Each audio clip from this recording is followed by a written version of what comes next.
Alguns acreditam que é o plano cósmico da vida. Mas existe algum indício de uma força que delega aos planetas, o Sol, a Lua, a capacidade de afetar o comportamento humano e seu destino na hora do nascimento? Grande parte da astrologia menciona que é crucial saber como estava o céu noturno na hora do nascimento, sugerindo que existe algum mecanismo relacionando a movimentação dos corpos celestes a influências em alguém ao nascer. Mas que tipo de mecanismo? Segundo as leis da física, existem 4 forças fundamentais da natureza com as quais as partículas ou planetas conseguem interagir entre si. A força da gravidade, a força eletromagnética, a força nuclear forte e a força nuclear fraca. Os cientistas alegam que se a astrologia tem alguma base na realidade, ela tem que estar apoiada em uma dessas 4 forças básicas. Mas existe evidência de que este seja o caso? A gravidade, que é uma das forças mais fundamentais do universo, é a atração de tudo com absolutamente tudo. Cada partícula de matéria no universo atrai outras partículas de matéria. E nós, a Terra, somos atraídos pela órbita ao redor do Sol. Nós, por nossa vez, atraímos a Lua para a órbita em torno da Terra.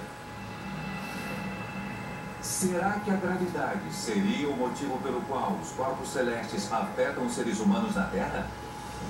A gravidade de um objeto depende de 2 coisas: sua massa e a distância em que ele se encontra. Quanto maior a massa, maior será sua gravidade. Quanto mais próximo, mais a gravidade dele afeta você. Uma maneira de entender isso é imaginar que a minha voz esteja acompanhada de várias outras vozes. E a minha dificuldade em me ouvir, terei que elevar muito a minha voz.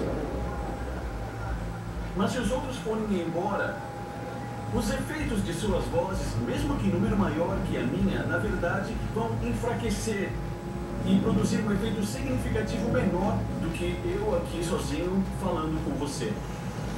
É como um planeta longínquo que, embora seja enorme, seu efeito será mínimo se comparado aos efeitos próximos e bem mais intensos. Marte é o planeta mais próximo da Terra. Será que ele possui um efeito gravitacional mensurável em um ser humano na hora do nascimento? Independentemente da posição de Marte no céu, o efeito gravitacional dele sobre o bebê é bem menor do que o do obstetra que faz o parto.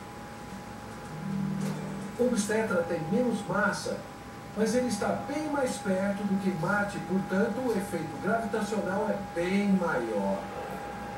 A gravidade não pode ser o mecanismo físico que governa a astrologia, mas a astrologia pode estar vinculada a outra força da natureza, eletromagnetismo. É a força que age entre partículas eletricamente carregadas, produzindo eletricidade, magnetismo e luz. O eletromagnetismo afeta bastante o que acontece aqui na Terra em termos de como nós transmitimos sinais de rádio, como os objetos se atraem, como os objetos colidem. Tudo isso é controlado pela força eletromagnética. A Lua, os planetas e mesmo o corpo humano são compostos de partículas eletricamente carregadas, como os elétrons e os prótons que compõem os átomos. Mas os prótons positivos e os elétrons negativos cancelam-se mutuamente e tornam os átomos eletricamente neutros. A força eletromagnética não influencia as pessoas em sua vida diária ou no momento do nascimento, porque entre corpos eletricamente neutros não ocorre interação eletromagnética. A Terra é neutra, os planetas são neutros. Não deveria haver interações eletromagnéticas entre eles. E quanto às 2 forças fundamentais da natureza remanescentes? A força nuclear fraca e a força nuclear forte.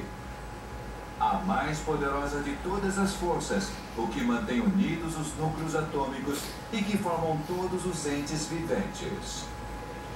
As forças nucleares forte e fraca são dominantes somente em distâncias extremamente pequenas, do tamanho de partículas subatômicas. Não existe nenhuma influência em termos de forças nucleares entre os planetas na hora do nascimento e o bebê. A astrologia não parece estar vinculada a uma força detectável. Mas o antigo sistema poderia ter sido controlado por um dos maiores mistérios inexplicados do universo?